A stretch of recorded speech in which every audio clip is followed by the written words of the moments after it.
सरगोदा में सुन्नत इब्राहिमी का फरीजा अदा करने के लिए शहरियों ने भारी भरकम जानवर तो खरीद दिए, लेकिन उन्हें कसाब नहीं मिल रहे हैं। मजीद जानते हैं डॉन न्यूज के नुमाइंदे सैफ खान से। जी सैफ, बताइएगा। जी बिल्कुल, इस वक्त मैं सरगोदा के इलाका कोटफील्ड में मौजूद हूँ कि अगर बात की जाए ईद उल अज़हा की, तो लोगों ने नमाज अदा करने के बाद जो है कि कुर्बानी का सिलसिला शुरू हो चुका है। लेकिन यहाँ पर लोगों ने जानवर तो खरीद लिए हैं, लेकिन कसाब नहीं मिल रहे। इस वक्त हमारे साथ एक शहरी मौजूद हैं, बड़े परेशान दिखाई दे रहे हैं। उनसे मजीद जानते हैं कि उनका क्या मसला है, क्या परेशानी है। अस्सलाम वालेकुम। जी वालेकुम अस्सलाम। सबसे पहले तो मैं अल्लाह ताला का शुक्र अदा करता हूँ कि अल्लाह ताला ने हमें 9 लाख की कुर्बानी अता की है ये, और हमने बकरा भी लिया है अल्लाह की रहमत से।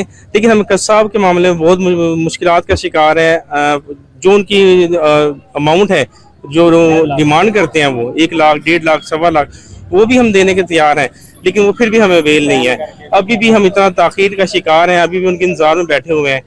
तो अभी हमें ये सबसे बड़ी प्रॉब्लम हमारी ये है कि हम कसाब के इंतजार में बैठे हुए हैं। जी देखा कि इन शहरी का कहना था कि हमने जानवर तो खरीद लिया है और जानवर ले भी लिया, लेकिन जो है कि सुन्नत इब्राहिमी का फरीज़ा अदा करने के लिए हमें कसाब की जरूरत है। लेकिन कसाब के नाजो नखरे हैं, इस टाइम कसाईयों के नाजो नखरे हैं, और उनका कहना है कि हम बैठे हैं सिर्फ सुन्नत इब्राहिमी का फरीज़ा अदा करना है कि अगर कोई कसाब आ भी जाए उनके मुंह मांगे हम पैसे देने के लिए भी तैयार हैं, लेकिन अभी तक कोई मिल नहीं रहा। जी सैफ खान अपडेट करे थे, आपका शुक्रिया।